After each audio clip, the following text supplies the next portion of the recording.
Okay. So shall we begin? Yeah, sure. Yeah.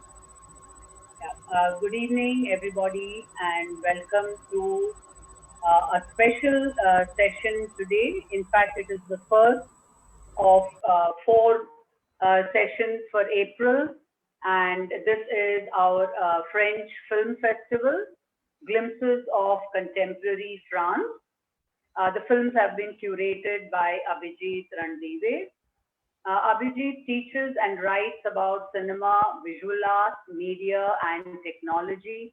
His writings are published in mainstream Marathi newspapers and periodicals. He also works as creative head and member of the selection committee at the Pune International Film Festival.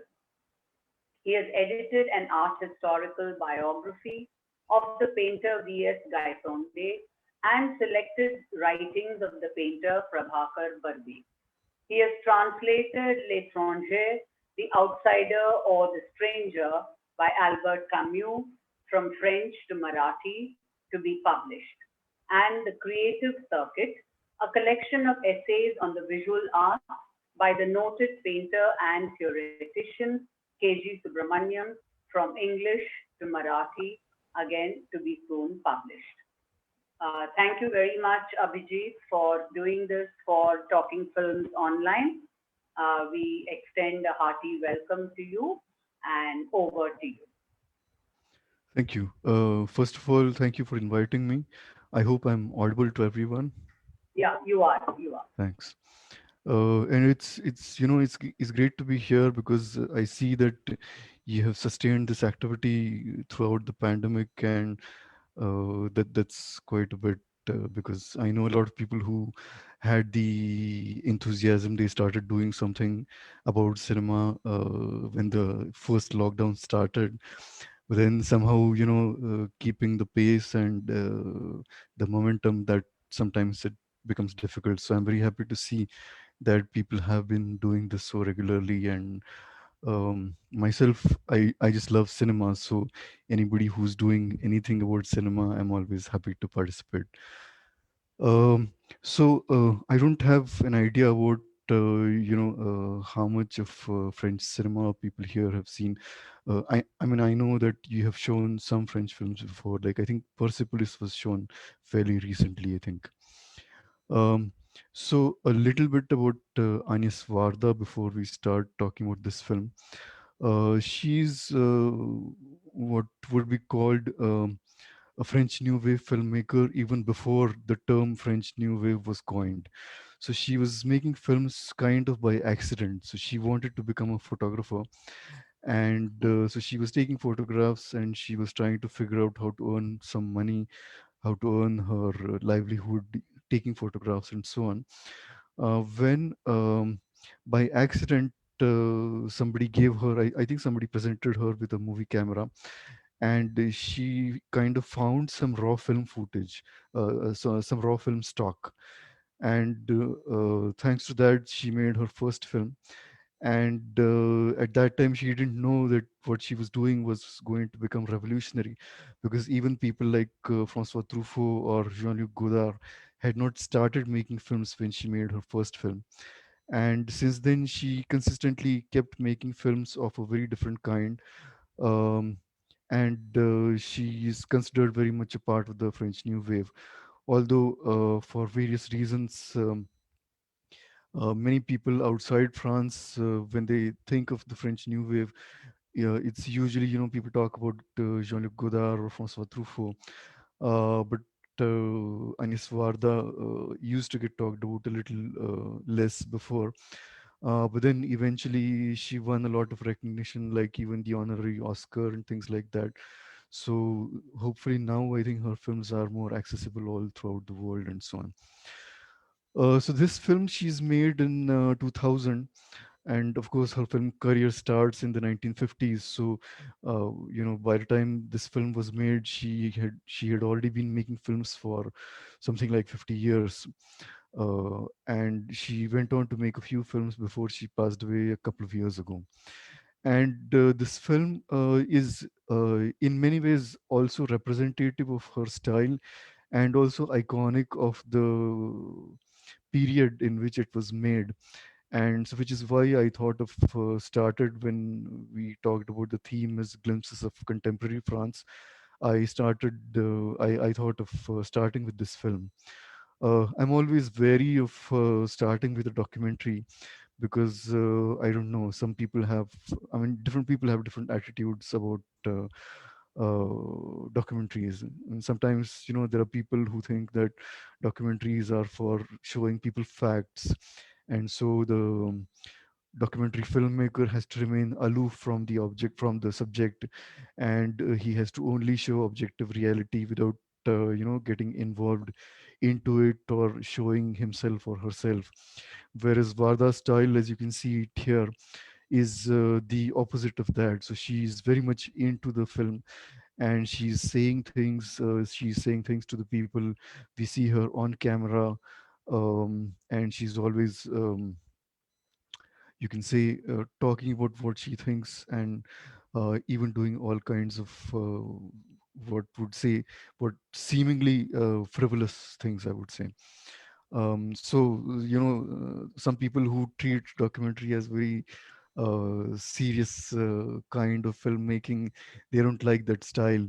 But what I always like to say is that even when she's making a documentary, even she's making a documentary about a topic that's as serious as this topic, she's playful, and yet she's extremely serious about what she's going to say or what she's saying.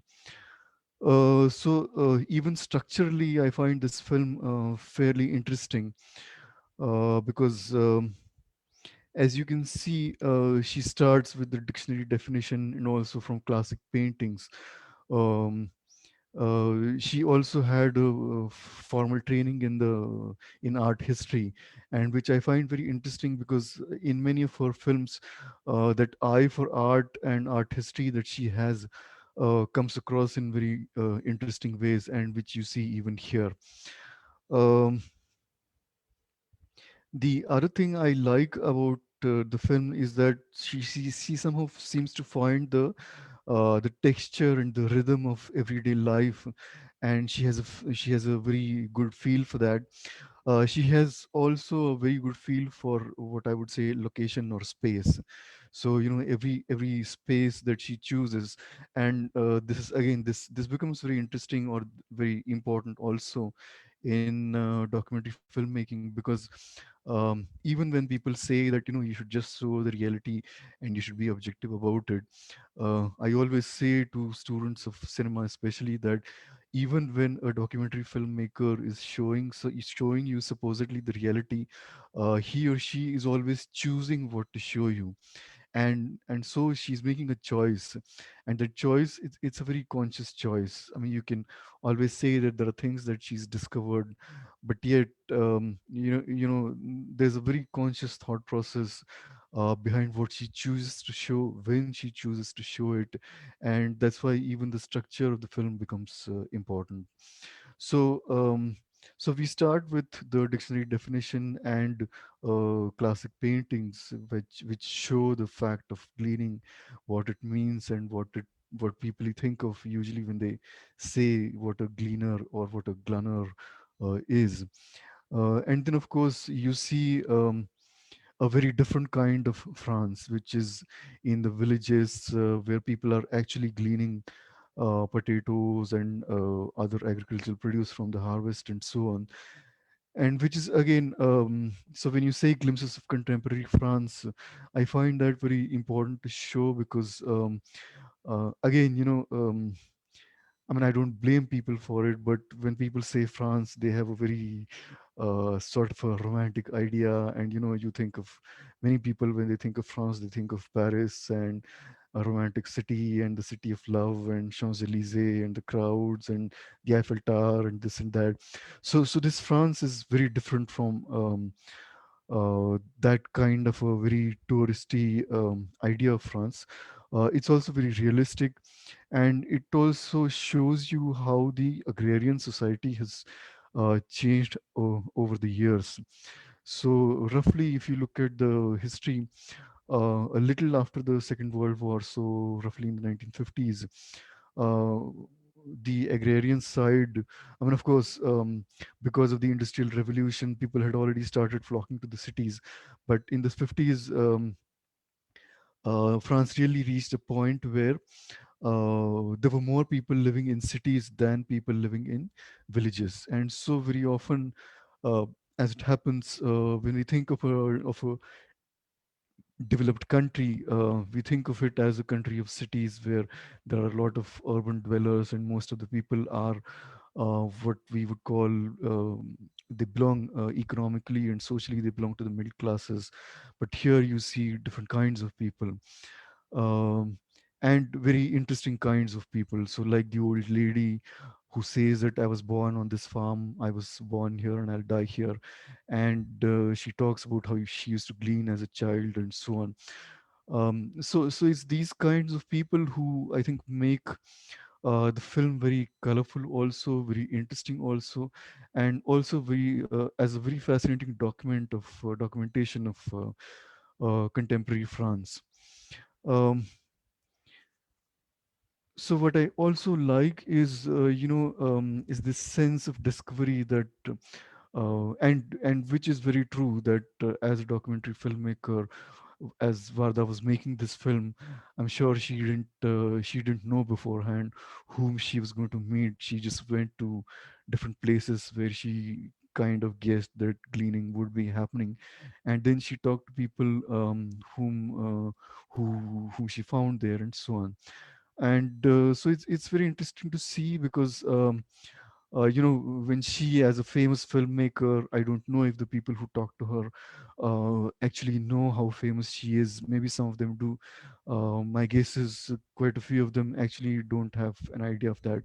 But just the fact, and this happens in India as well, that just the fact that somebody who's smartly dressed and who comes from the city and who comes equipped with a camera and the kind of a Parisian standard French language, um, and which is the same story in India. So if I go to a small village and if I say that I speak in English and I can't speak your native tongue, or I mean, the moment I start speaking English, uh, people realize that I'm from the cities and this and that, and from your accent, from the way you're dressed, and the whole behavior, how people talk to you and how open they would be to you, and how uh, even truthful they would be to you.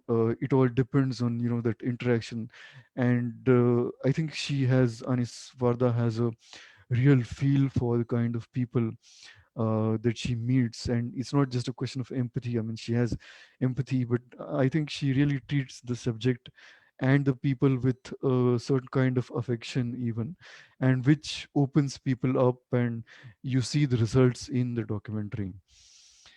So you see the kind of daily activities and even the kind of recurrences that it's the kind of things that keep happening, which give a certain rhythm to the life, and also tell us about, as the spectators, about the subject matter also.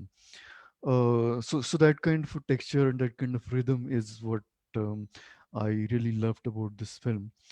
um, and then of course there's this chance, there's this place reserved for chance. And so in a way, we also see how lucky she's been, that you're just passing the highway, you see a sort of a warehouse, and then you just go in, and what you find is actually in the warehouse, there's a painting about gleaning. So that kind of a discovery is also what gives this film a sense of wonderfulness, or it's you're amazed that something like this can happen, and you're also happy that something like this happened. So in a way, it's I find that as an exhilarating experience also, although the kind of things that you're seeing and the kind of people that she meets, it's as I said, it's a very serious topic. And in a way, it's also something that makes you, and even the average French person who's when he's watching the film, would make you a bit thoughtful and reflexive, hopefully. Um, so that kind of an empathy and that kind of warmth that comes across from Agnes is, I think, what lends the film its certain charm. There's also, and this I'm quoting Anis Varda from an interview. So she says, I've essentially been interested in life and art and how they interrelate. And you see this here in the way she uh, talks about art history or art, and the way also she talks about artists, because she doesn't remain satisfied with, just the people who are gleaning from farms and so on. And when you start meeting the artists, the film takes a totally different and surprising turn altogether, and very interesting also. There's also another quote, and I think it's by Anies Varda, and I think it's also interesting from the point of view of a documentary filmmaker. So she says that I'm always at the service of the subject. So it shows a certain humility, regardless of who you are and how great a filmmaker you are and where you are in your career and how many awards you've won, unless you have that kind of a humility towards your subject and the people whom you're meeting, you don't get the kind of results that I think she gets here. Um, and of course, the playfulness is something that you see repeatedly in the film. It lends the film a certain lightness. So when it gets punctuated with those with that kind of a playfulness, at least for the time being, some of the more depressing things, you forget them for a while, for a few minutes maybe. um, and yet, so it's a very fine balance between not losing the seriousness of the subject and also not keeping it, totally grim, because there is, no matter what, even amongst a lot of people that you see in the film, there is a certain joie de vivre, as the French call it, or the joy of life. And I'm very happy to see that, that comes across in the film the way it does. um, and then, of course, as far as the serious things go, I think, amongst all the poverty, what I found very touching was that um, there is a certain sense of freedom that people have, and there is a certain sense of fraternity. So in a way, France, it's the national emblem is liberty, equality, fraternity, which, as you might know, comes from the tenets of the French Revolution. And so in a way, here we see people who are, so they have a certain freedom in their spirits, as we can say, as we can see, and also a certain sense of fraternity, the way people help each other, or the way even, simple farmers say that, yes, we know that all this is going to waste if we don't let the people come in. And then, of course, we also, of course, see the kind of meanness when certain farmers say that, yeah, let it all go to waste, I just can't get strangers on my land and things like that. Um, so, of course, in terms of the social comment, there's a lot happening, and which I think, it's one of the easiest things to glean from the film, is to say, so to say, and that is this whole, what happened when that kind of a large-scale commercialization of agriculture happened. So you see the machines and the way, for example, people say that the machine, when it tackles the harvest, and when it collects the harvest, it misses things. And when it misses things, it misses things. We don't go back to actually manually get that, because anyway, the machine is getting a large part of the produce, and if something goes waste, we don't care. Or simple things like the sorting of the potatoes that we see, and this is true everywhere of supermarkets, and the kind of goods that you get from, say, Amazon or Big Basket or Nature's Basket, or one of these chains that we have even in India now, that when you buy agricultural produce from them, we know that just for the sake of packaging and looks and the kind of customers that they have, um, they are going to discard a lot of things which don't follow that pattern, or which don't follow the rules of the standard sizes and things like that. And of course there are commercial aspects to that. I mean, the kind of large scale commercialization of agriculture, it just doesn't care. And which is where, you see all these gleaners come in.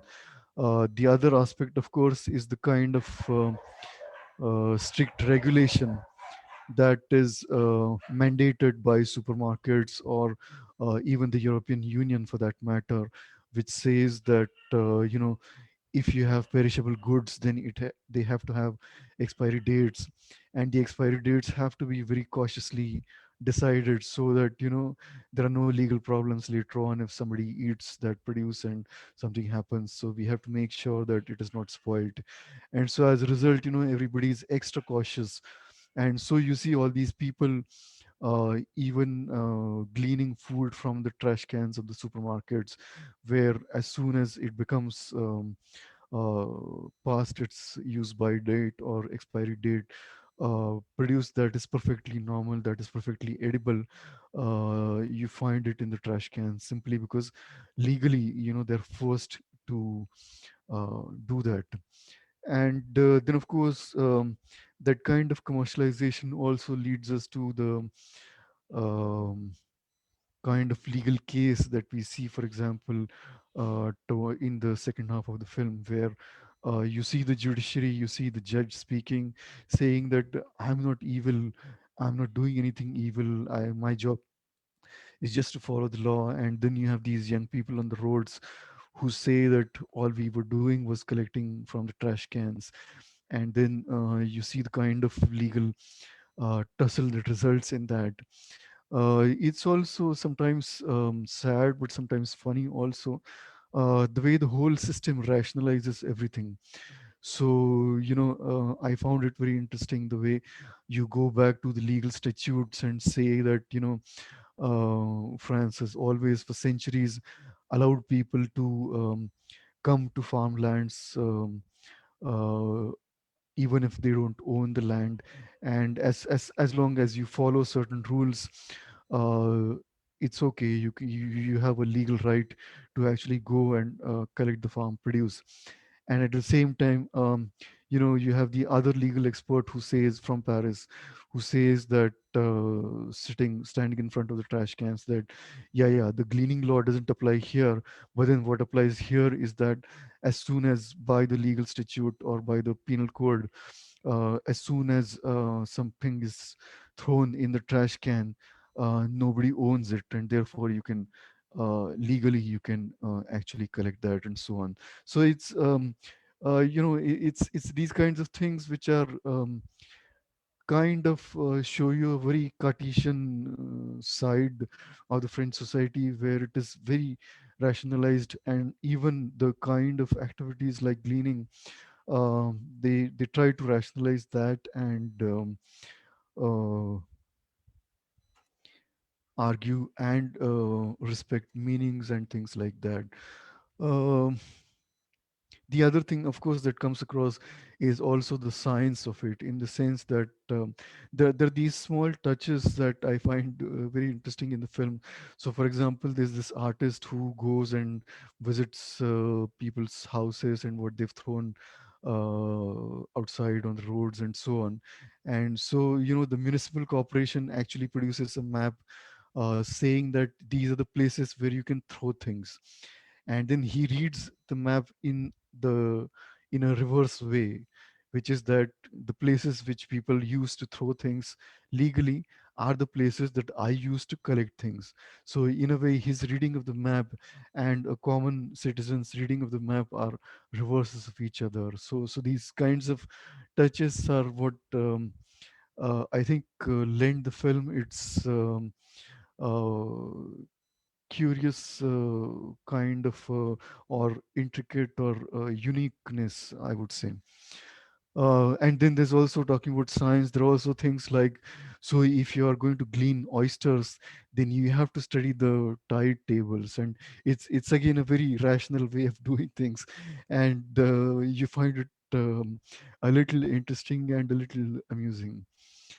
Um, and then, of course, I think so. I will stop as soon as you tell me to, because it's like we should. I mean, I can just go on and on, but I would also like to hear what people think, and I'm curious to hear and participate in the discussion. So let me know if we should stop here. I mean, I should stop speaking here. Abhijit, if you wish to, you could go on for another 5 minutes. Okay, thanks. So when she starts going towards the artists, again, I find it very interesting the way she approaches the subject. I mean, you have this different kinds of artists also at different levels in the art world. So you have the amateurs, and then you have the professionals, the kind of people about whom books get written and who get sold in auctions. And so when you realize that, it's people who are actually getting objects that are thrown away, or kind of objet trouvé is what people call it in France, which is found objects. So you find objects and then you use them to make art. As some of you might know, even people like Picasso had done that, or even the Dadaists had done that. If anyone is interested in art history and so on. And also, the kind of chronophotography that she finds. I mean, I found that piece very interesting, where again, because it's my subject, and when you teach the history of cinema, you talk about people like Edward Muybridge, who had actually filmed. Photographed rather objects in motion. So he developed a certain technique using which he could film in quick succession objects that were in motion. And then, people found a way of projecting those kinds of images very rapidly on screen, and then using persistence of vision, or the principle of persistence of vision, and the way your brain works, people realized that, well, you can make films out of that, or what we today know as cinema. And I found this very interesting, that there was this guy who isn't as famous as people like Edward Muybridge or the Lumiere brothers, and who had done that kind of a thing. And we see those objects that he had filmed. And in a way, for me, it was also a kind of objects that I found when I saw the film for the first time, because I wasn't aware that something of this person and the kind of thing that he had done. Um, so to end what I have to say here, I would say that I also find a certain consistency with what Anis Warda is as a filmmaker, and this kind of a film, in the sense that in the first place, even within the French New Wave, as I said, she is somewhat marginalized, or she used to be somewhat marginalized compared to Truffaut and Godard and other people like that. And then, if you actually look at world cinema, uh, again, as we know, it is Hollywood, or the kind of films that make a lot of money, that get talked about a lot. And her kind of cinema has always found it very hard to make money. I mean, her films never made money. So in a way, she is marginalized as a filmmaker. And here you see her uh, talking to people who are living on the margins of society. And in a way, she has empathy for them, she has affection for them, and which I find makes the film the kind that it is. And beyond that, it's very easy to have, in a way, it's also a sort of kind of can be considered a strategy to take marginalized subjects and make films out of them, or uh, get awards by continuously making films about marginalized subjects and so on. But I think what she does is she goes beyond, and she also makes a film that is philosophical. So it's also a film about ideas and philosophy. um, and so in a way it's very intellectual, and in that sense it's very French new wave. And she also manages to be poetic or lyrical about that. So for me, combining all this is what makes the film a very important milestone in the history of French cinema. So thanks for hearing me out, and I would like to hear you now. Thank you, Abhijit.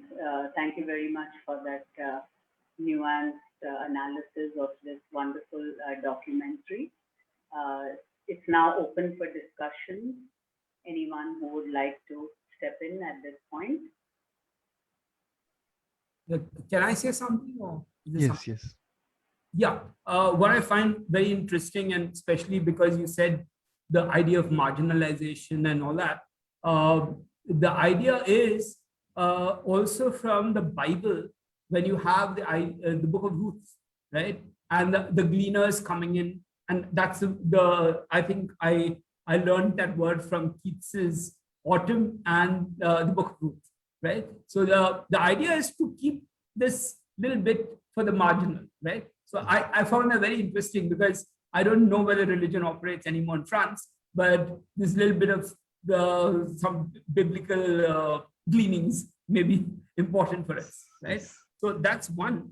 And the other thing is, I found it very interesting that the gypsies, who have got a long history in European history, they're there and as marginal, as romanticized, and all those kind of things. Yes. Yes. So they still make a presence over here, and that was interesting. And I was thinking, since you said about the idea of philosophical, right? At one side, you have this harsh kind of reality and the law, which Foucault gives us, and the other side, you have Michel Certeau, who is actually talking about how people make sense of their ordinary kind of lives, right? Right. I Right. think both these things are contrasting over there and very interesting. Yeah, but the question is, the pictures of the gleaners, they're not really gleaners, they're harvesters, but it's called gleaners. Yeah, Yes. that's the problem I have, because I think gleaning is taking all the bits and pieces that are thrown out. That's the image I have. It's Am I very wrong? yes, Yeah. it's interesting because and I'm glad that you talked about this because you see in the French system the gleaning of in the farmlands that you see, it has a very special meaning. So normally the farmer, when the harvest is ripe for picking, he would actually call people, and he would pay them to harvest essentially. But then the idea is that whatever you pick, it belongs to the farmer and he's paying you for that. Whereas gleaning, the way it is separate from that is that, so once he's finished harvesting, or once he declares that okay, now I'm done with my farm, now other people can come, I'm not going to pay you, and whatever you get, it is free for you. I mean, it's yours to take. So that is how they differentiate gleaning from harvesting. Yeah. No, but then the picture is about a harvest. Is it about gleaning? Okay, that's a problem, which is very interesting, right? It's Yeah, yeah. called a gleaner. I remember reading, seeing it in school, right? But it's not. I mean, they have actually harvesting. They've got these huge loads on the back, right? Carrying them. Uh, Very interesting that they call it the gleaner, but it's Yeah. not gleaning at all.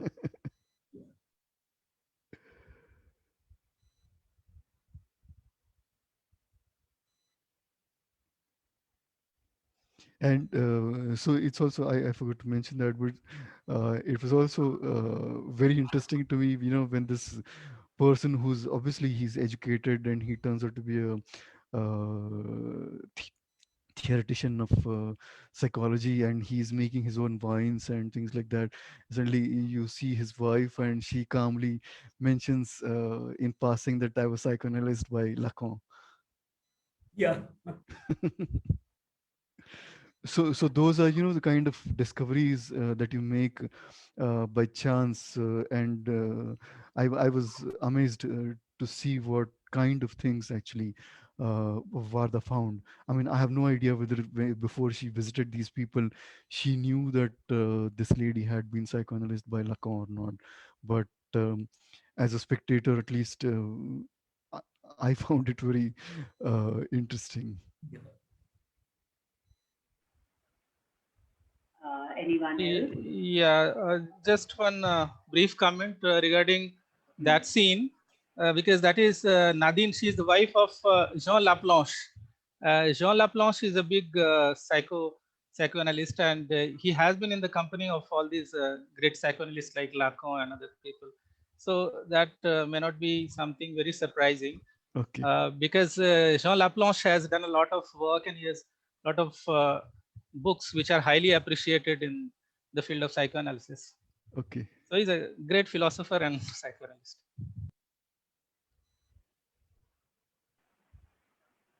Um, and anyone else would have any comment, any question?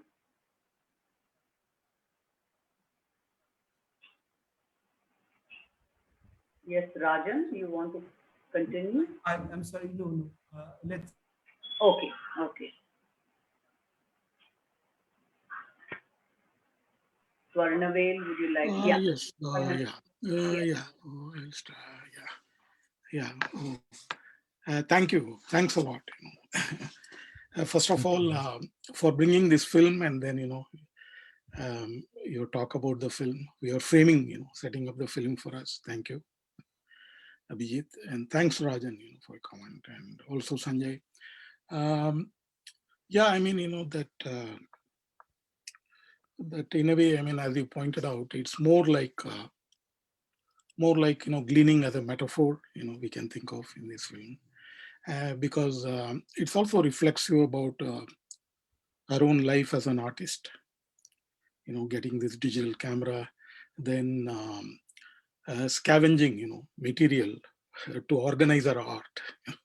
So this is a very interesting film because that it is in a way like a film she has made on the go. That the film is predicated on this journey with this camera mainly, and the results she will get on this journey.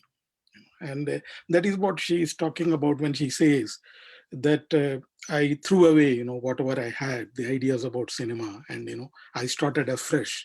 And that buoyancy that comes through in the film, Yes, and that leads us to the artist within Varda. That only a great artist who is so fulfilled at such a late stage in life could do keep us awestruck, that by a childlike attitude, yes, which comes out of great curiosity, but also uh, being at ease and peace with our own work. That is I think is the beauty of this film. That is, and which she relates to these people on the margins. That there is a kind of dignity that she gives through her film, through her framing, and she is known, just as she has made an entire film on the people staying on the same street as her earlier. So you can see that she is involved with daguerreotype. the faces of ordinary people, Yeah, quotidian people. daguerreotype. Yeah, Yes. And even when we go to our very first film, Law Point Court, you will find that that it has the same documentary feeling of wandering. yes, Only there, she is the premise of a dramatic setup of the couple who are breaking away, and now these women have come from Paris to this place, and then they look at all these fisher folk and their problems, and they wander. Literally, it's a documentation. It's a documentary, and finally, I mean, she leaves it as if they come to terms. They are not going to break. Law Point Court ends. At that point. So there is a continuity. At that level of Varda's authorship, but yes, digital empowers her. She's much more. She doesn't even need that premise anymore, the dramatic premise, and she could make a film, trusting her art, trusting her impulse, trusting her humanity. And what is I think very significant, which would be of great appeal, as you said, to you and art historians like Geeta, painters like Geeta, that the way she juxtaposes art throughout. That you have very classical painters, you have that guy from Russia with dolls and sculpture. So I mean like, just as with the digital, it kind of opens up that, there is no anxiety. Oh, this is celluloid, this is expensive, or this is a huge paraphernalia of Yeah, yeah. technicians around me. Here, she's even more freer, and It's very interesting that you bring that point because one of the very aspect that differentiated the French New Wave filmmakers was that um, compared to their predecessors who used to make these very studio based films where you used very heavy equipment and you could not film in natural light. So these people used different kinds of films which became available in the 1950s from Kodak and companies like that, which made it possible to film in natural light. And so they took the film outside the studio, so to say, on the roads. And some of you might have seen this famous scene from Breathless by Jean-Luc Godard, where inside a sort of a trolley, his cameraman Raoul Couture is sitting with a small camera, and then he's filming the Champs-Élysées. So when people first saw that film, and people were amazed because if you had to film in Champs-Élysées using the old setup and using the old style, it would have to be made so consciously that you could not just film the kind of scene that Godard films in Breathless. So in a way, that's also been very consistent in her filmmaking style. It's just that in those days the cameras were different and the film stock used to be more expensive and so on. Whereas here, I think the digital camera really makes her liberated in a way. yes, no, absolutely. Like if you look at, that the great scene of, Jean Seberg and Belmondo, as they walk New York on the Herald camera is in Tribune. the back, you can find that, it is meticulously composed, and with that, that great handle of Raoul Cotar, his signature shot, Right. as you can see, in Chronicle of a Summer and all this great work. But here you will find another kind of, that it is as if the camera has become an extension of her own arm. She is not Right. even like Right. mindful of it, that there is an Right. equipment or there is a cameraman.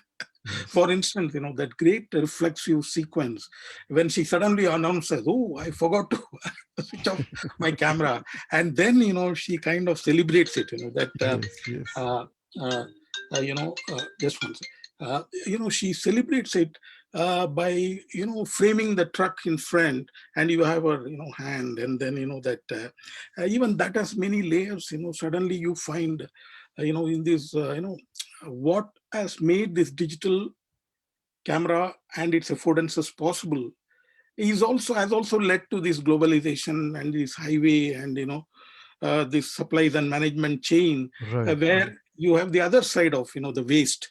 That is a great transitional moment when from the rural she then comes to the city and focuses on the detritus. So Yes. so I think that that it's a very masterfully organized in a way that you don't see the efforts behind the organization. Right. But Right. then I have to also admit that it's essentially these affordances of the digital and its celebration, which is enabling her to scavenge through and glean all this material for our art, not too different from the gleaners, Yes. who are either, happy that they are getting their food, or, that out of their ethical commitment as a protest against, waste. So what the cinema is all about that, it's about celebration, of quotidian life, at the same time, a committed social issue based work, that if you look at our work. Right. So I think that also comes through in the film. Right. So thank you, Abhijeet, for bringing this film. My It's a pleasure. wonderful film. And so it's also interesting that you mentioned La Pointe Courte. So, even in a film like that, which was her first filmmaking effort, and she had no formal training. So even there, she manages to make the film lyrical. And even here, when she's using a completely different equipment in a totally different, um, so where the framing is not as conscious, for example, or she cannot even afford to have that kind of a conscious framing because she's doing things as they come by and so on. So even then she manages to be lyrical, and so in a way there is a consistency in her content and form, you can say. Oh, yes. There is her authorship, certainly, which is Right. running through, her career as an artist, that vision, Right. because that is not limited to technology. That Right. it might change and take different forms because of technology, but it's like a perennial kind of river. For instance, if you look at La Pointe Court, great scholars have written a lot about it. That is how she draws from her own internship with the intellectuals like Gaston Bachelard, and you have the objects, the way she frames, that she imbues the objects with emotions, that so they amidst all this casual documentary like framing, there are also the framing of a young artist, who Yes. wants to make a point. But here, even that is as if she has let that also go. I mean, she just want to be there. I mean, that is why I always feel this is at a great moment in her life she is making. When not only because she has been making films for 5 decades, but she is in that space where an artist uh, is so fulfilled with the work they have already done, which is a rare moment. Think of like an equally great master like Satyajit Ray and Ganesh Shatru, because of his health and preoccupation. Yeah. It's So he another had, kind of a masterpiece, another kind of anger, but it is right. in the spectrum it is vastly different, where he comes from and Warda comes from. Right. Thank you, thanks a lot. Thank you. Thanks. Thank you, Swarnavil. Yes. Also, I think the way in which Varda, highlights the social inequities in contemporary in France is something that I found really very interesting, because the focus is mostly on the gleaners themselves, and at the same time you are aware of who are the ones in society, in this capitalist society, the ones who excessively consume these everyday commodities, these everyday products, and they are the ones who actually cause the wastage that happens on a daily basis, and they are barely visible in the film. It's mostly the gleaners. So at the same time, there is that awareness of who is behind it all. So I thought that the way she had framed her scene with focus on the gleaners was something very interesting. And of course, the way she extends the meaning of gleaning, to art with found objects and all of that was also absolutely fascinating. And of course, the use of the trucks is also very interesting in that sense. Yes. So she doesn't show the consumers, but she shows the goods being sent. And there's this very interesting moment when she's talking to the chef, and he says very simply that the parsley that I glean here in the fields, I find, I mean, I trust it more than the produce that I get from Italy or somewhere else. I don't even know where it's come from. So it's a very simple comment that he makes in passing, but I think it's very interesting and very it integrates very well with what she wants to say. Anyone else would like to? Geeta, can I come in? Yes, please, Nikhila, go ahead. Yeah. Uh, Thank you, Abhijeet, for suggesting this film, and also for introducing this film in the context of Varda's work and all those issues.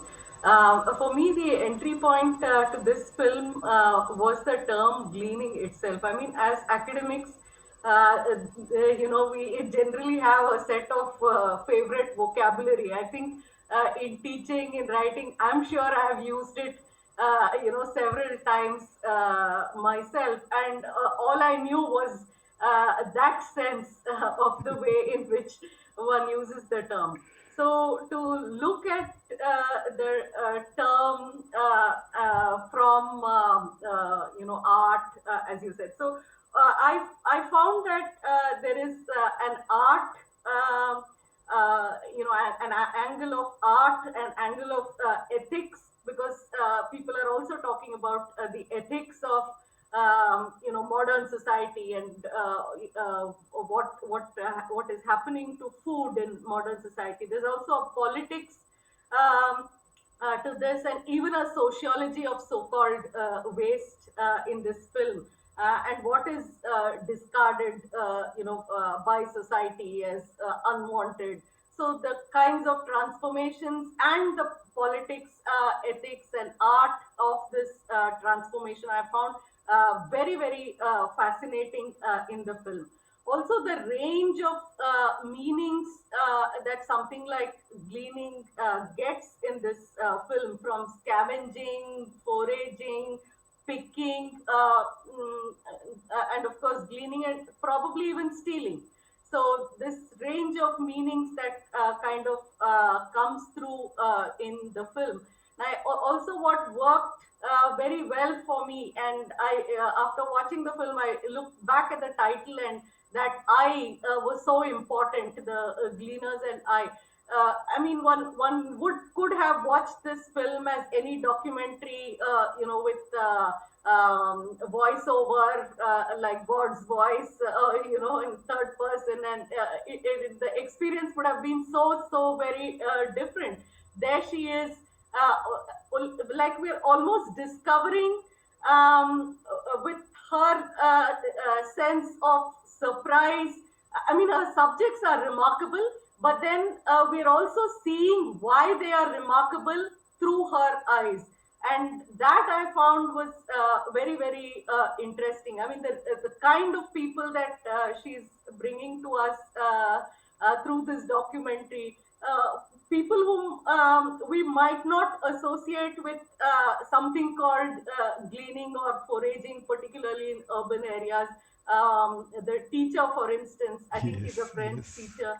So I found all that. I mean, it's quite awe-inspiring, really. The range of people that she's talking to, the method with which she's going about it, and I too found, like Professor Swarnavel just mentioned, I too found a great sense of ease, like, almost as if this is something that she's enjoying doing. There's a sense of ease with which she's making this film, and those shots of the wrinkles on her hand, the sense of probably also the decaying body. I mean, she's probably in her 70s when she makes this film, and how that connects up with the theme of, her own being and becoming, connecting up with the larger subject that she's filming. So I quite like this, and I really thank you for asking us to watch this film. Yeah, thank you. Pleasure. And talking about words, this is one of the things that get lost in translation. So the original French title is Les Glaneurs et la Glaneuse. And so there is no I in it. And it Okay, is the feminine of glaner. I So see. when you see the title before watching the film, you don't realize that the glaneurs is I, that is Anis Varda. So it's only Okay, after you watch the film, if you see the French title, that you understand that the glaneurs is Anis Varda. yeah, I know. Yeah, So it's yeah, it's very interesting that the French title for the film does not have the I, but in okay, English they made an I. okay, yeah. So she's kind of implicating herself as a subject, as part of the gleaning process. Yes. Yeah, yeah, thank you. Yeah, thank you, Nikhila. Would anyone else have something to say about the film?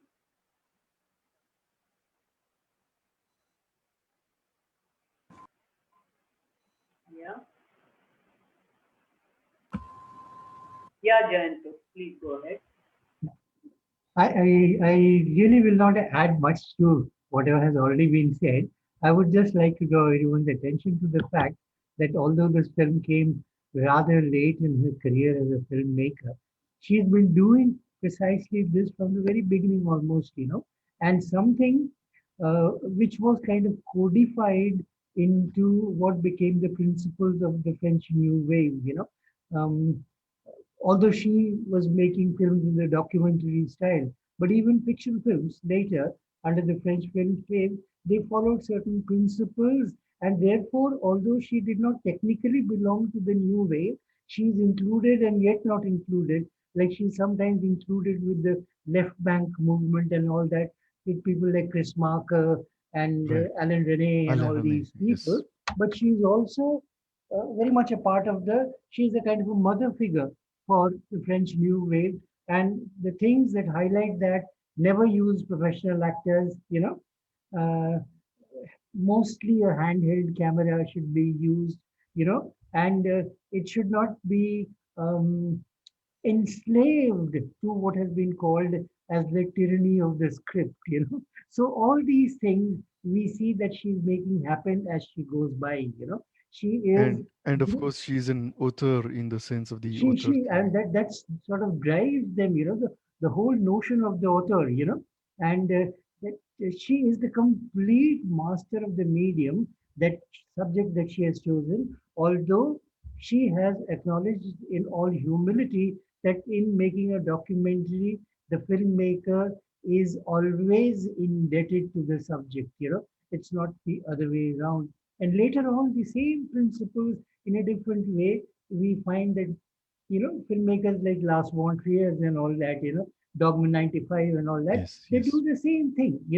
So basically, this is great cinema, the essential principles of good cinema, which having been established by her, among others, she continues to be honest to them all through a 50-year period of her career, and Right. which she passes on as a legacy to future filmmakers. That's what I found fascinating about it.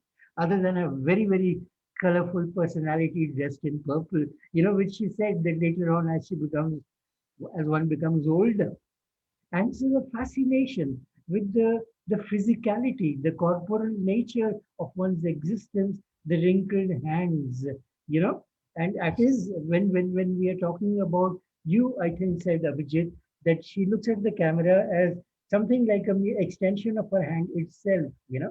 So in a way, she's everything. She's everything in one. She's a bit of Ziga Vertov, the man with the moving camera.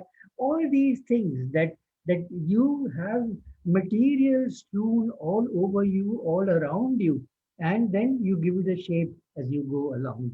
That is Yes. probably the best way to make cinema. Thank you. So thank you. Would you like to respond, Abhijit?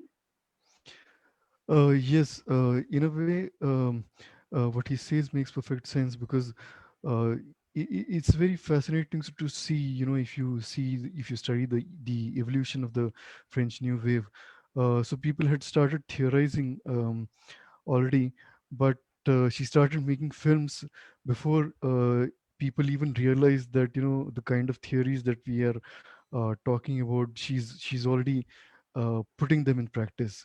And then, as he rightly said, there is a certain consistency in that. So she has a philosophy of her cinema in mind as an author, and she has continued to make films with her vision, so which is unique to her, and which is also common to the other French New Wave filmmakers, because there was also this famous statement by, I think, Claude Chabrol, who was another of her contemporary filmmakers from the French New Wave, who said that there is no wave. And he said that because everyone was making films in his or her own way and in their own style, because that was the author theory, and which is how they saw cinema as a medium, that it was a very individual medium for expressing yourself in your own way. And yet there are common threads or commonalities uh, between all these filmmakers. So it's a very fascinating mix, and it's also very interesting to see how everyone went his or her own way to make different kinds of films later on. For example, Godard is still making films, so and very different films from what he used to make in the 60s or 70s, say. So the whole evolution of the French New Wave and the filmmakers, and then what they kept doing and what they did differently and so on, it's a very fascinating story in itself. and in which it's very interesting or fascinating to see how Varda fits there and how she doesn't fit there. So there's always this dichotomy.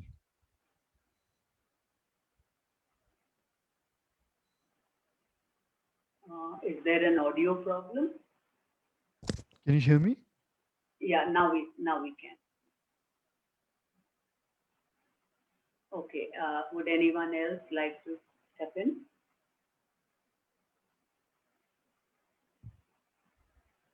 In one of her interviews, she says that when she made La Fuan Fort, she actually wrote all the dialogues for the fishermen. And also, when she made Vagabond, she says it may appear like a documentary, but it is in her own words, it's 100% fictional. I wrote all the testimonies. So I think Yes. even the very idea of what we normally understand as a documentary is something that is, that she contests by. Right. Right. I'm not too sure about this particular film, The Gleaners, about the writing of dialogue, but when it comes to La Fuan Food, she says that she's written all the dialogues herself. So I think she's also, stretching the very notion of documentary and combining elements of fiction into it, and also being very honest about it, and saying that she's actually written these Right. dialogues. Quite so. So you mentioned Vagabond. It's also a very interestingly made film, and so you see where you find all these people who have. So it's very much it's very understood quite well that it is a work of fiction, because it's an actor, it's an actress, the main actress. She's Sandrine Bonner, so she's an actress, but the other people that she uses in the film, so they are non-actors. So although they are saying dialogues which have been scripted for them, uh, yet there are two things which are very interesting there. One is that they are non-actors, and so in a way they are. I don't know how her process was for the film, but I have a feeling that she wrote the dialogues by looking at the person, the kind of a person who he was or she was, um, as far as the other persons in the film is concerned. And what's more interesting also is that she films them in their own context. Mm, So so the space in which you see those people are actually the spaces which are inhabited by those same people in real life. So it's a very interesting, but yet they are the dialogue is scripted. So you see, it's a very interesting way of doing things. uh, those who haven't yet spoken, would you like to come in? Nikhil, Faniraj, Kalplata. Yeah, can I? Yeah, please, Arun, go ahead. Yeah, okay. Yeah, so as you were talking about, whether the dialogues were already written by her or, she says in an interview that, everything was completely unplanned, and that there wasn't even an attempt at conscious blocking or mise en scène or anything. Nothing was there. Yeah, you're She's, talking about the Gleaners, right? yeah, gleaners. Yeah, yeah, yeah. Yeah. So she says that she is expecting absolute honesty from the people who she is interviewing. So she herself cannot add anything artificial into it. So like whenever she enters the frame, also she says she randomly enters the frame without any sort of pre-preparation, and that adds to the lyricity of the film, like you said. And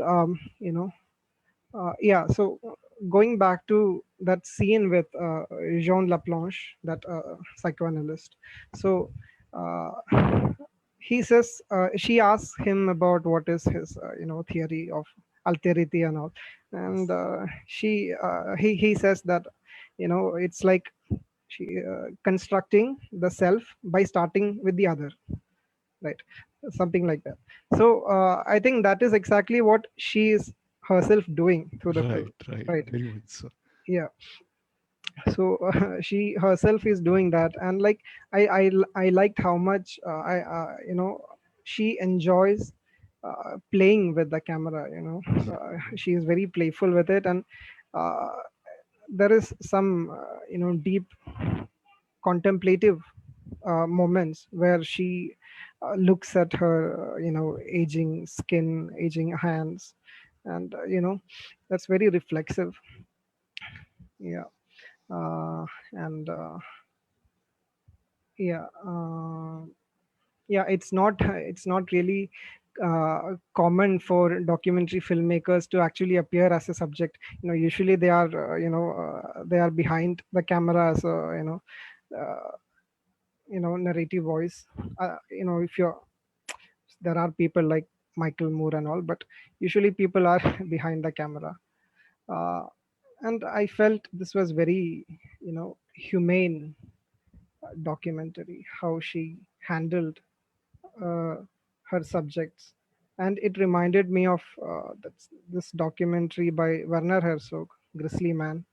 There was, yes. yeah, that humaneness was there here in this film as well. And Uh, yet the subject matter is kind of um, there's a certain desperation or grit in it. yes. Uh, and that small sequence, where you had mentioned, she forgot that the camera was recording. I think that reminded me of this thing that I had read about Adorno. Adorno had talked about negative aesthetics, negative aesthetics, wherein he hated the kind of cinema which was there at that time because of precisely what you said in the beginning. Yeah. Even if it's a documentary, it whatever is coming through as truth is mediated by the director, right? So he had said that if you need absolute truth, you have to tie your eyes, you have to become blind, and then you have to shoot. So that sort Yes. of moment happened here. So that was interesting. Yeah. Yeah, that's all. And it's also interesting that in French they say spectacle. So Yeah. all these forms of entertainment, etc. So it's very interesting how the French New Wave filmmakers, and of course Varda among them, how they deliberately chose not to create a spectacle out of it, and Yeah. which is how their films became different from the norm. It's interesting how she is choosing not to do it, but if you look at her husband, he was the Yeah, yeah, master of yeah. extravagance with Yes, yes, the yes. parapluie, the Cherbourg, and So, in fact, she has said this multiple times, I think, that we were very different kind of filmmakers. And in a way, I think they complement each other. yeah. But even he has a certain playfulness that you'll realize, right from Umbrellas of Cherbourg or many of the other films that he's made.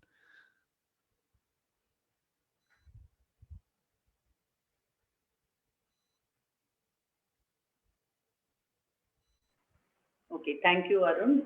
Tarkeshwar, would you like to come in at this point? Or Fani Raj, Kalpalata? Okay. Okay, yeah, Tarkeshwar, please. I was hesitating to speak because all those who have spoken before me, they have tried to place this particular documentary uh, in the context of French New Wave and historicizing it and things like that. So I was neither competent to talk about it or even to understand it. So I was hesitating to speak because I was more interested in the uh, looking at this particular documentary itself, uh, because I'm not competent to talk about the placing it in the context of these new wave in French. So for me, it is more like a kind of a philosophical essay on the concept of gleaning, um, and how what is the meaning of gleaning and how it overlaps with other such similar uh, concepts like collecting, picking, curating, museumizing, retrieving, even recreating. So I was wondering uh, uh, how the gleaning itself is presented. I agree with many who have already spoken, starting from Swarnavel, that a certain kind of dignity is given to the gleaners.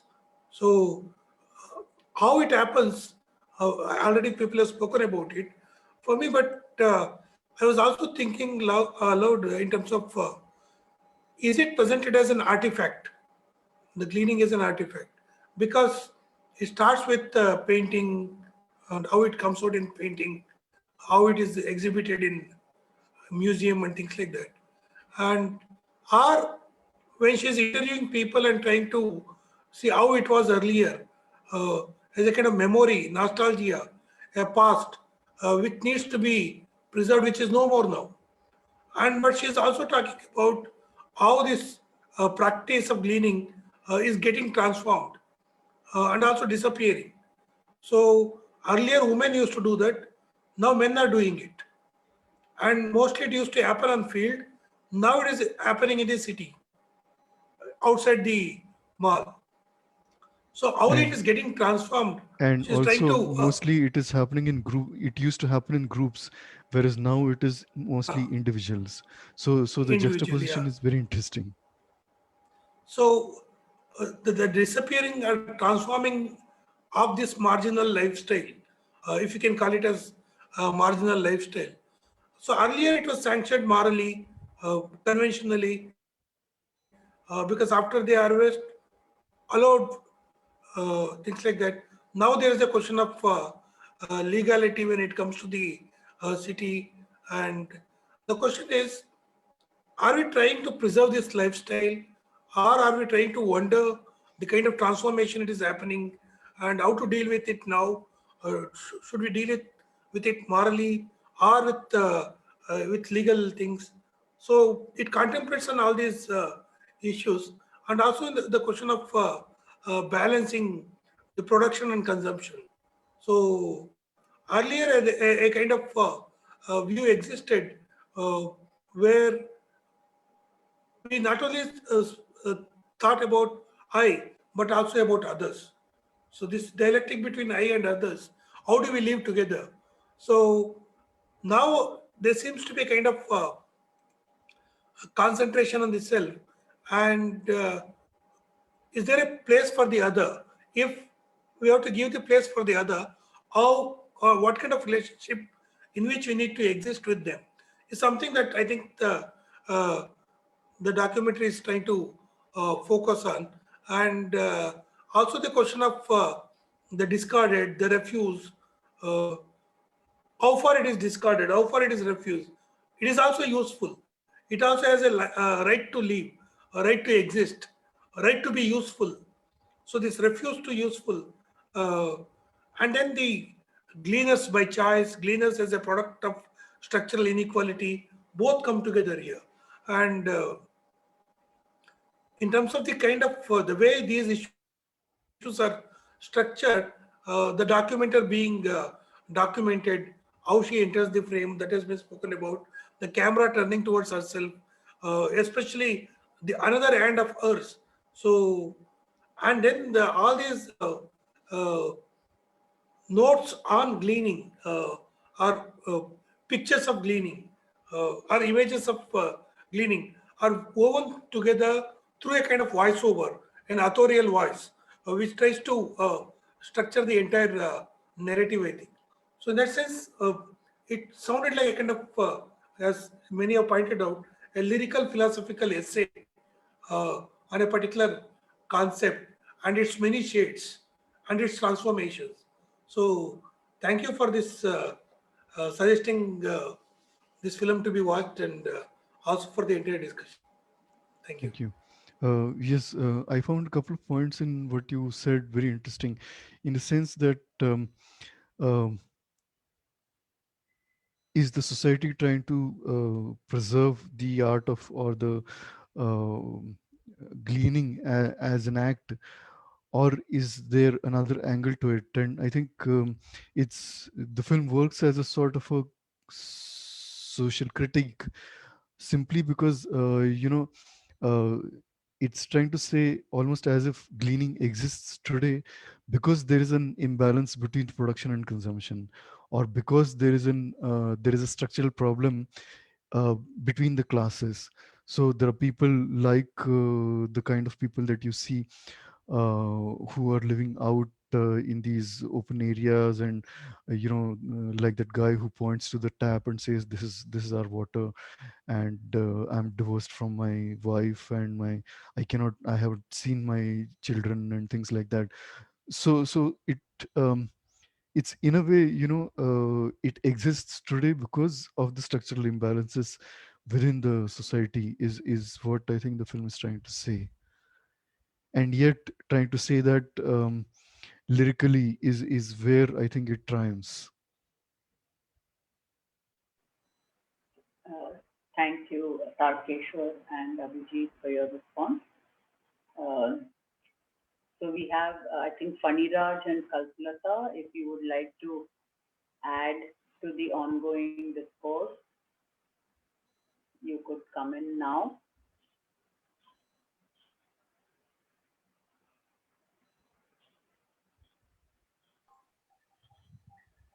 Okay. In that case, we'll bring today's session to a close. No, Sanjay has Yeah. unmuted Geeta. Oh, I'm Yeah, sorry. yeah. I have something to say. Yeah. Sure, sure. Yeah. Yeah. Just that I found that the film is very well researched, and it is exhaustive in its approach to the representation of gleaning, because there are various types of gleaners and there is various types of gleaning also. So as we have gleaning in the field, then we have gleaning in the market. So well, in one sense it's not just about nostalgia, because there is a continuity kind of gleaning which existed in the field and which still exists.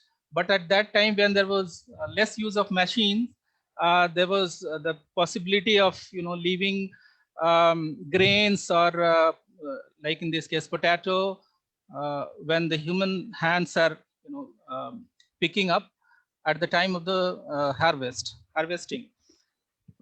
But what happens even with the machine also, that the machine is not that perfect, so it leaves still many potatoes. And not only that, it leaves many potatoes in the field, but even after that, when we go to sell these potatoes in the market, in the supermarket, there also some of the potatoes which are larger than the particular size, or they are not very well formed by appearance, they are not very presentable, they are also discarded. So because of that, again this kind of gleaning continues. So we have also several meanings of the word gleaning which have been presented through the dictionary, or and also through one of once by the voiceover, that the gleaning is also about gleaning facts, gleaning information. So and just immediately after that, Agnes Varda says that she went to Japan and brought some objects from there. So as a traveler, she has been a gleaner. So it is the meaning of gleaning which appears first of all as literal, at a literal level, where gleaning in the field and gleaning in the market, weekly market, like throughout the day you have market like in Paris, and then by evening people come and they look for some discarded things like fruits, vegetables, or maybe some other objects which are no more sellable. So uh, that is at the literal level, but also at the figurative level. So in that sense, as it has already been pointed out, that that is something mixed through the translation, that when we say uh, le glaneur et la glaneuse, so glaneuse is the director herself. That is, in English translation, it appears as I. So she is a glaner, but I was thinking whether the spectators can also be presented as glaner or glaneurs. Yes. So the glaneurs are at several levels. At the level of the theme, the subject of the documentary, at the level of the documentary maker, and at the level of the spectator also. Right. And I was also very happy to see a kind of presenting a homage, a tribute to Jean-François Millet's painting,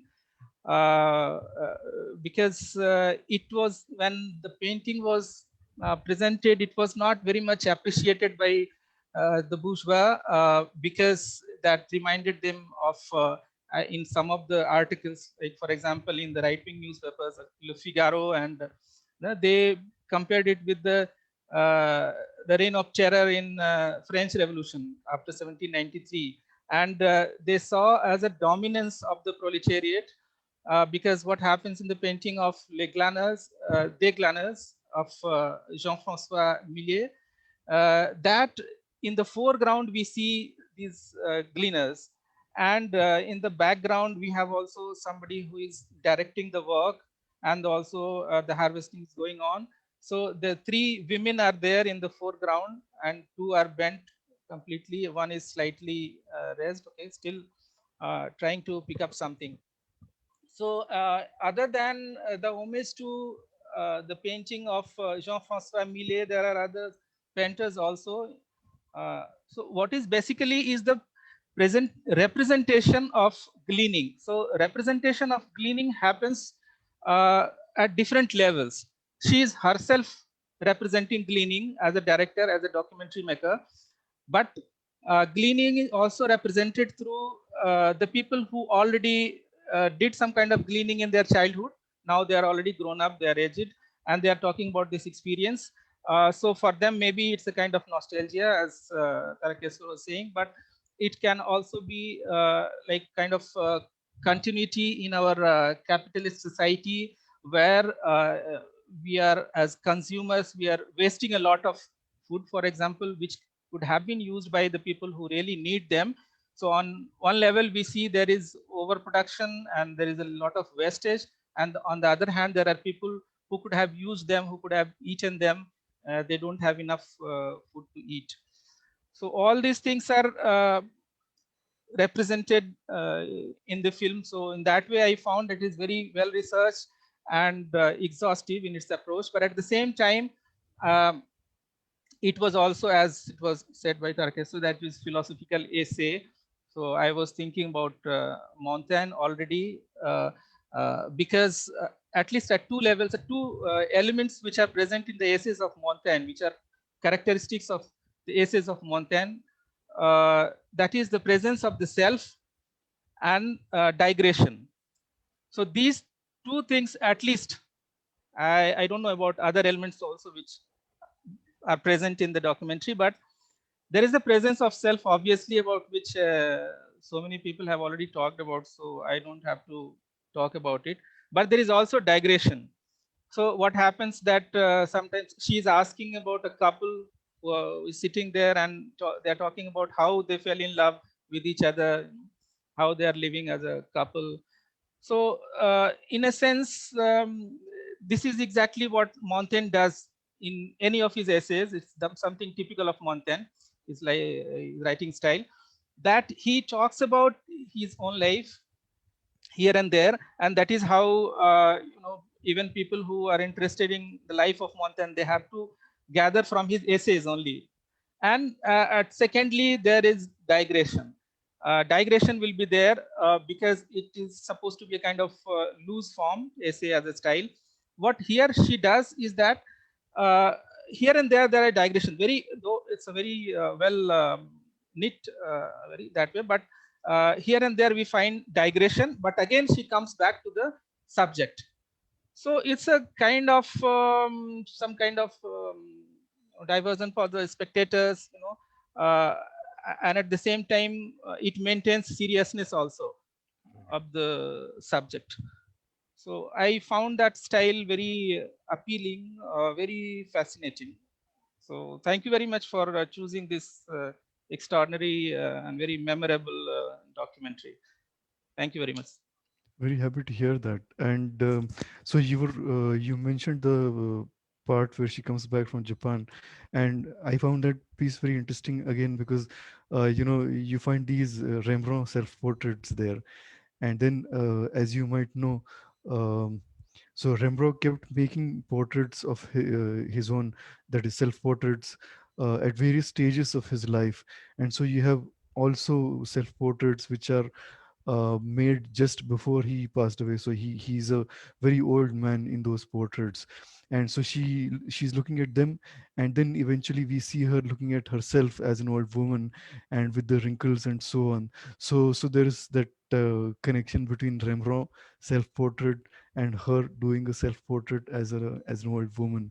So the film works at various levels, and I find it very interesting the way she knits together all that into a cohesive narrative, so to say. Anyone else would like to add to it?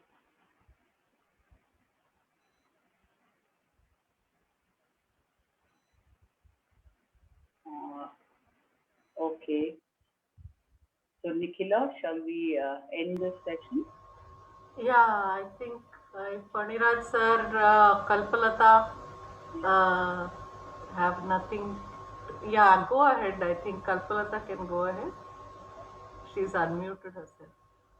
Yeah, this documentary immediately reminded me of the film Vagabond, which I had seen of Agnes Varda. And yes, this documentary again, it is a social commentary on the other. I remember I like that part where there is a man who is talking about how he became jobless, and his wife has left, and he has not seen his two children, and so this documentary often this is a grim part of the documentary, which often makes us sad in a way, and make reminds of the presence of other, which we don't want to see, which we want to avoid. And when it comes uh, uh, in front of us, it is there is always a sad part which continues in this documentary, which I felt no, this is all I wanted to say. Thank you. Right. So if you had liked Vagabond and if you liked this film, I would also recommend another film by Anis Varda called Cleo from 5 to 7. Hmm. Some of you might have seen it already. I've also seen that. Yes. Yeah, can I say something? Yeah, Arun, please go ahead. Yeah, this you know while Sanjay sir was talking about this different types of gleaning that we see in the film, I was thinking about this transformation that has happened to this process, right? Maybe at its origin in the rural combine and all, its main function was sustenance. It was you know you know it was an act of sustenance. These people, they went to these farms after harvest, and they collected whatever they could, and they made use of it, right? And now when we came to the city, the contemporary city, what happens there is, there is that young guy who is saying he wants to save seagulls or something, birds. So, gleaning there becomes a political act, right? So he's doing it as a political act. So then this made me think of more westernized forms of, what we could call, some form of gleaning, like dumpster diving, okay, in the US, or there is this new thing in the US called freeganism. Okay, freeganism is like veganism. It's like people only eat discarded food from dumpsters and all. So uh, yeah, I thought that was interesting, how it changed according to the age. under the age of such ultra corporate capitalism, gleaning has become an act of sort of resistance. Yeah. Thank you, Arun. Anyone else? Yeah, anyone else? Okay. Thank you very much, Abhijit. This is only the first in the series of films that we are going to watch over the next 3 weeks. And we will be meeting Abhijit again, who will present his next, the discussion for the next film that he has chosen for us. Thank you all very much for logging in. Good night, and Vanavale, have a nice Yeah, day. thank you, Geeta. Thank you, Gila. Thank you. Good Thank night. you very much. Thank you. Thanks a lot, Bye. Thank you. Thanks a lot. It was a Yeah. pleasure. Appreciate Thank it. you. Bye bye. Thank you all. Good night. Bye. Thank you, Tarakeshwar. Thank you. Thank you. See you again. See you. Thank you. Thank you.